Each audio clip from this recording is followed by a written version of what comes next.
Bueno, buenos días. En el día de hoy queremos seguir con nuestras aplicaciones de las leyes de Newton. En particular vamos a mirar el movimiento circular y vamos a mirar algunas otras aplicaciones de las leyes de Newton. Entonces, vamos a usar nuestras presentaciones que normalmente tenemos y en primer lugar queremos recordarles el método para resolver los problemas. Es muy importante que esto lo estamos haciendo en cada una de nuestras presentaciones.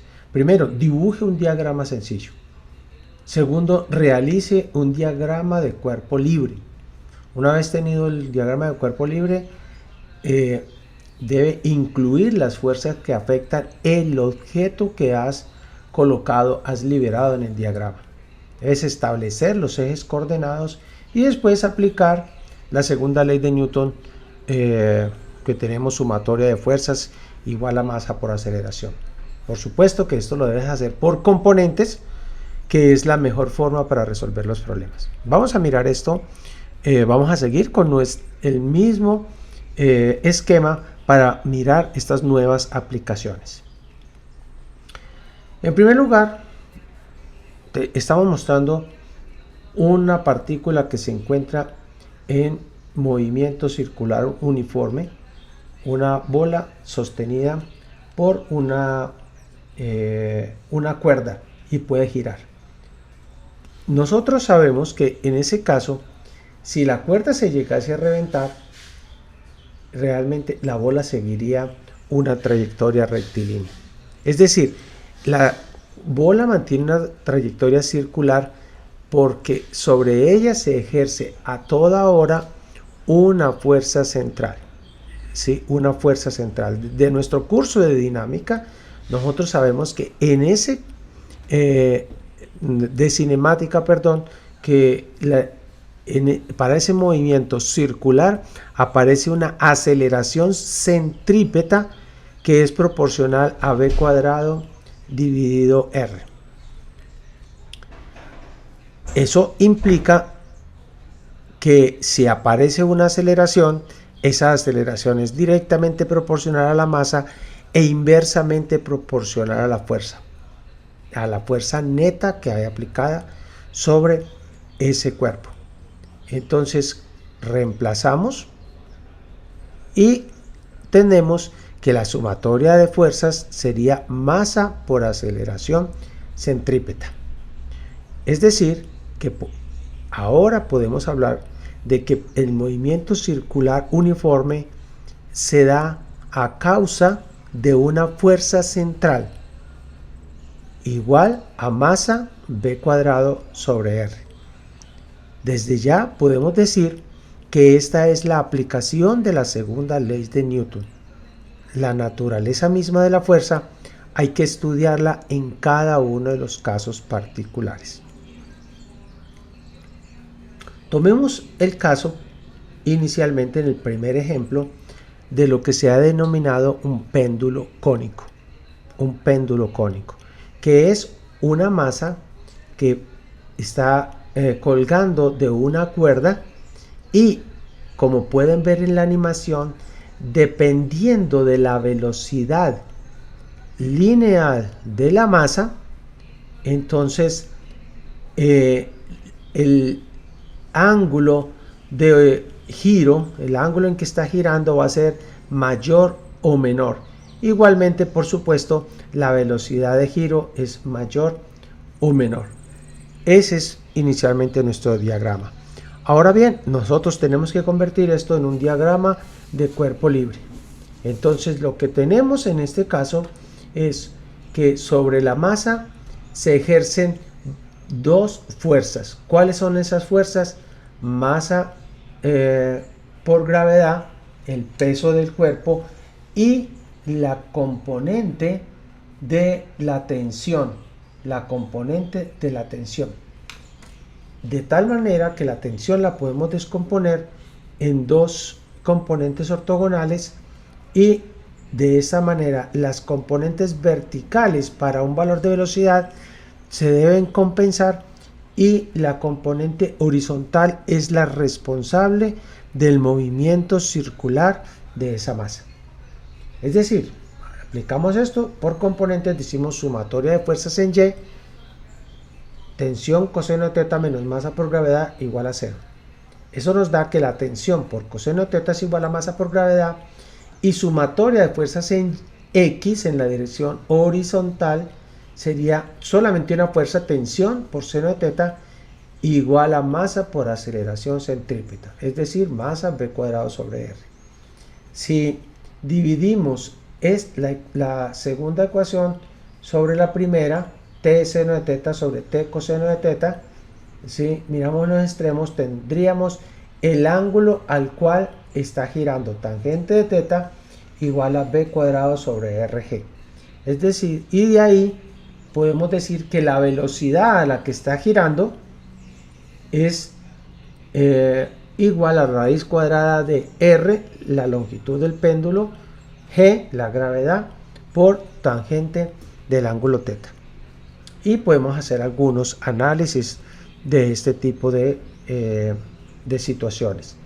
La velocidad, entonces, en ese caso, sería L por G por seno de teta, dado que el radio va a ser igual a L seno de teta. L por G seno de teta tangente de teta. El ejemplo número 2 lo tenemos nosotros cuando estamos hablando de los autos, un auto que gira en una curva. Un auto que gira en una curva es algo que normalmente nosotros estamos mirando a diario. Ahora bien, ¿cuál es la fuerza que hace que el auto pueda girar?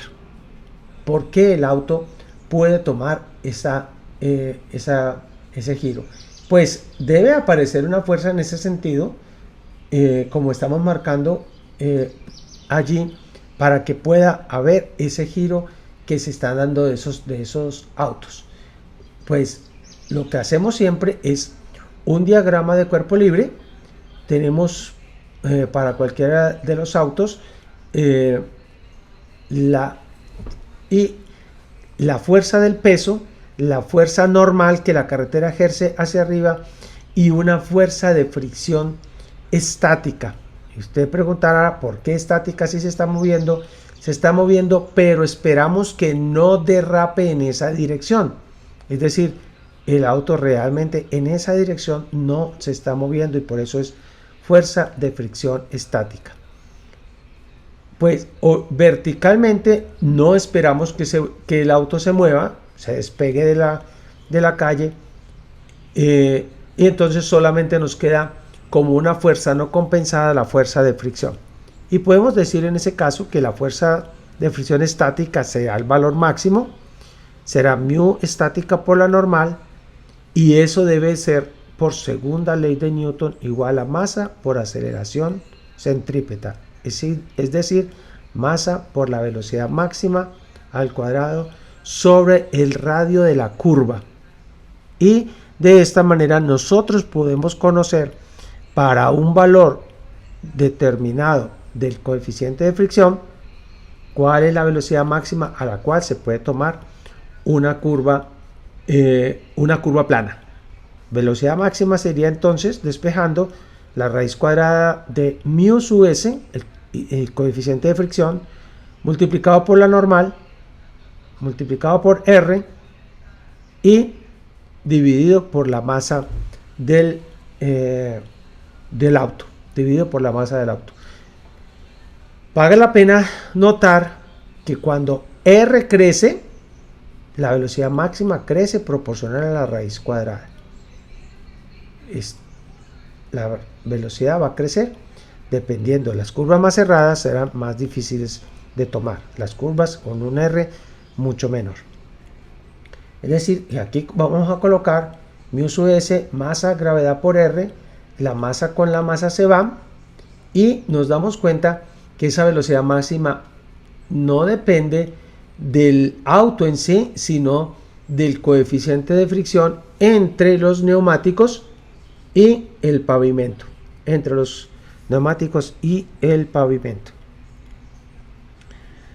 Y cambiemos un poquito el ejemplo y pensemos qué sucede si se está teniendo el caso de una curva peraltada. Y hemos traído esta fotografía para que se vea claramente lo que es una curva peraltada. Es decir, que forma cierto ángulo. En este caso, vamos a suponer inicialmente que no hay fricción entre los neumáticos y la carretera. Y si se tiene la velocidad indicada, es posible tomar la curva aún en una superficie de hielo. Pero la pregunta es, ¿cuál es esa velocidad apropiada? Pues todo lo que tenemos que hacer de nuevo es un diagrama de cuerpo libre, pensar que la Tierra les ejerce una fuerza de atracción hacia el centro de la Tierra, la superficie le devuelve una fuerza normal, y esas fuerzas nosotros sacamos y convertimos todo en un diagrama de cuerpo libre. Las dos fuerzas rojas son las fuerzas reales. Hemos descompuesto la normal en una componente vertical y una horizontal. ¿Por qué razón? Porque la componente vertical esperamos que se compense con la fuerza de atracción de la Tierra para que el auto ni suba ni baja, no derrape y pueda tomar la curva. Y la componente de la fuerza normal horizontal será la componente que va a causar esa aceleración centrípeta que ayuda a que permite que el carro tome la curva. Entonces escribimos la fuerza radial, ¿quién es aquí? Es nx, pero nx es n por seno de teta. Y eso por segunda ley de Newton es igual a masa p cuadrado sobre r. En y tenemos n coseno de teta, que es ny, menos masa por gravedad, igual a 0. No queremos que suba ni que baje. Pues si hacemos la primera ecuación, la dividimos por la segunda, pasando esto al otro lado, vamos a tener que tangente de teta es igual a b cuadrado sobre r por g. Es decir, que la velocidad máxima al cuadrado va a ser igual a r g por tangente de teta. Pero es muy interesante que en este caso no solamente es la velocidad máxima, sino que es en sí la velocidad precisa que debe tener el auto para poder cruzar. Porque se pregunta, ¿qué cambia si ahora consideramos la fricción de los neumáticos contra la pista? Pues en ese caso, esta parte no ha cambiado, pero tenemos que pensar en esto. Si el auto va un poco más lento que esa velocidad que calculamos en el ejercicio anterior, entonces va a aparecer una tendencia a irse hacia abajo. Y si va más rápido, va a aparecer una tendencia a irse hacia arriba. Es decir, que dependiendo del caso, entonces vamos a tener que agregar una fuerza en este sentido para los casos en que va más rápido que la velocidad justa que calculamos en el ejercicio pasado, o si va más despacio, pues él va a tender a irse hacia abajo y entonces la fuerza de fricción va a aparecer y va a intentar llevar el auto hacia arriba. Y de nuevo, ahora tenemos que hacer una descomposición de esa fuerza amarilla, que es la fuerza de fricción, en una componente vertical y una componente horizontal para volver a hacer los cálculos del problema de cuál es la velocidad máxima que se puede tener. Bueno, ese ejercicio ahora que queremos compartir con ustedes es el caso de un piloto haciendo piruetas. Y la pregunta es, ¿cuál es el peso aparente? cuál es el peso aparente. Entonces, la figura lo está mostrando en 4 partes. Tenemos la parte inferior, a la izquierda, la parte superior y la parte derecha. Vamos a suponer que por ser un avión a reacción, que esa pirueta la está haciendo con una rapidez constante. Sabemos que la velocidad no es constante, ahí está marcada. En cada punto la velocidad es un vector diferente porque tiene diferente dirección, pero vamos a suponer que tienen el mismo largo, la misma rapidez. ¿Sí? Y la pregunta es, para poder hacer comparaciones, ¿cuál es ese peso aparente en cada uno de esos lugares? Entonces comencemos con la parte inferior. Hacemos un diagrama de cuerpo libre y ¿qué tenemos? Tenemos hacia abajo la fuerza de atracción que le hace la Tierra, ¿sí? Y hacia arriba la fuerza que ejerce el sillín sobre el piloto, ¿sí? Sabemos que el peso va a ser esa presión básica que hay entre ellos dos. Entonces es N, como está marcado ahí, N inferior, la normal. Ahora escribimos la segunda ley de Newton. ¿Qué vamos a escribir? Vamos a escribir que N inferior menos masa por gravedad es igual, por segunda ley de Newton, a masa por aceleración radial. Masa v cuadrado sobre r. Es decir, que si despejamos la normal, que equivale al peso, va a ser masa por gravedad 1 más v cuadrado sobre r por g. Hay que decir que en estos casos masa por gravedad es el peso estático, pero en ese lugar la persona siente un peso que puede llegar a ser muy superior dependiendo de esa relación v cuadrado sobre rg. Decimos que en algunos casos eso puede llegar hasta valores de 2.5, 3G, y por un instante los pilotos pierden el sentido porque la sangre deja de fluir al cerebro. Ahora, miremos el caso que arriba, ¿sí? El caso arriba. Entonces, para el caso arriba también tenemos que hacer un diagrama de cuerpo libre, ¿sí? Y una vez que tenemos el diagrama de cuerpo libre, ahora nos damos cuenta que las dos fuerzas, tanto la fuerza que ejerce el sillín, la normal, y la fuerza que ejerce la Tierra sobre el piloto, masa por gravedad, están en la misma dirección hacia abajo.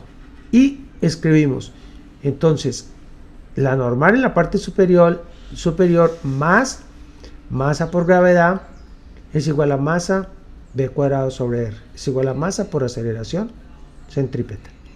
Podemos calcular en este caso el peso, la normal en la parte superior, y nos damos cuenta que es inferior al peso de la persona.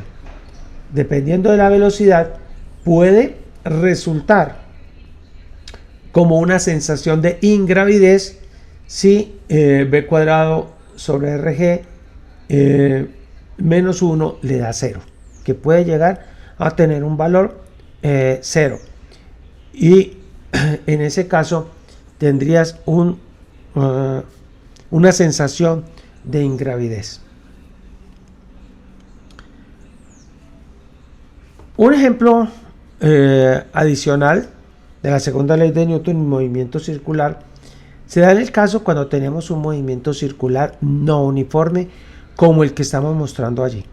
Ahora esto podemos decir que se ha hecho una construcción tal que se tiene un péndulo donde hemos eliminado mucho la fricción, pero es evidente que la velocidad en cada lugar no solamente es diferente en dirección, sino que también es diferente en magnitud.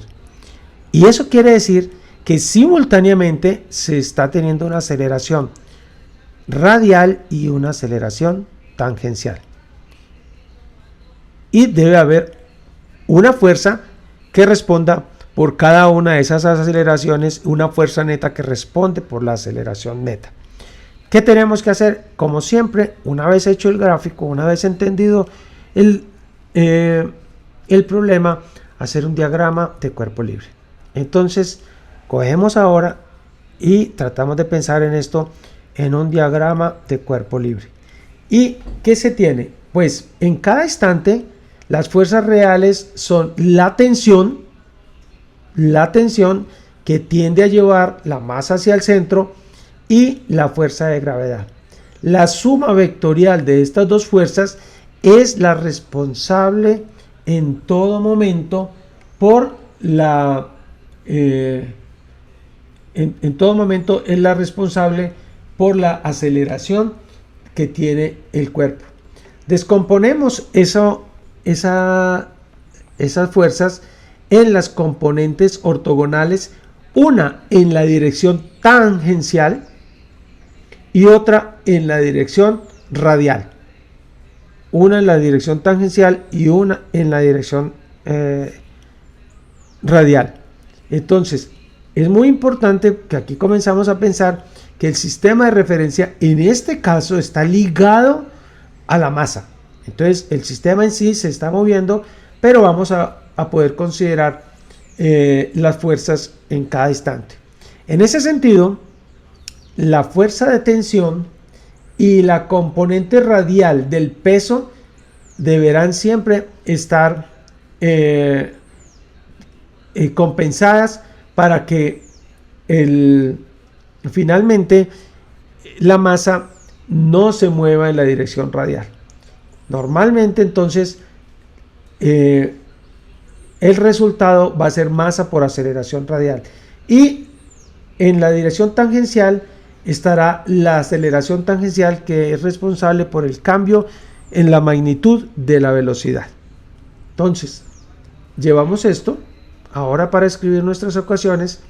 Nos preguntan determinar la tensión en la cuerda en cualquier instante cuando la rapidez de la esfera sea v y la cuerda forme un ángulo θ con la vertical. O sea, ¿cuál es la tensión si conocemos esas dos cosas?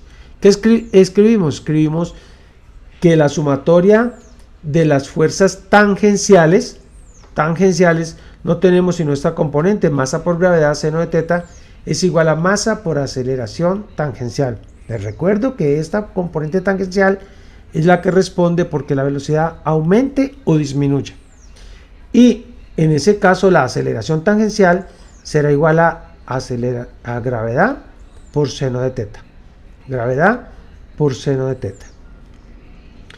La sumatoria de fuerzas en la dirección radial, vamos a tener la tensión, tienen acá la tensión, menos, en el sentido contrario, masa por gravedad coseno de θ, y eso debe ser igual a masa por la aceleración centrípeta, que es v cuadrado sobre r. Ahora, de allí podemos despejar tensión y decir que sería masa por gravedad, velocidad al cuadrado, r sobre g, más coseno de θ. Entonces, hemos encontrado esa tensión y con ella podemos nosotros incluso atrevernos a pensar en algunos casos bien interesantes de lo que puede estar sucediendo. Por ejemplo, nos damos cuenta que esa tensión en la parte más cuando el ángulo θ es igual a pi medios 90 grados, es decir, en las partes horizontal, entonces coseno de θ va a ser igual a 0 y vamos a tener masa v cuadrado sobre r. Solamente porque se tiene la velocidad, por inercia va a aparecer esa fuerza que está allí. Y uno pregunta, ¿dónde es mayor la tensión? ¿Dónde va a tener los valores máximos de tensión? Pues los valores máximos de tensión van a ser cuando coseno de θ sea 1, es decir, cuando θ sea 0. En la parte de abajo tiene la máxima velocidad y tiene la máxima tensión. ¿Dónde la tensión es menor? Pues en la parte superior, θ será pi, coseno de pi es menos 1, y allí tendríamos el máximo de valor. Finalmente, queremos decir que un ejemplo clásico de movimiento con trayectorias circulares, aunque no está haciendo todo un círculo, pero la trayectoria es un segmento de circunferencia, es un péndulo simple. Es un péndulo simple que ustedes van a tener la oportunidad de estudiar con todos sus pormenores en el curso de física 3 o de física de oscilaciones y ondas mecánicas.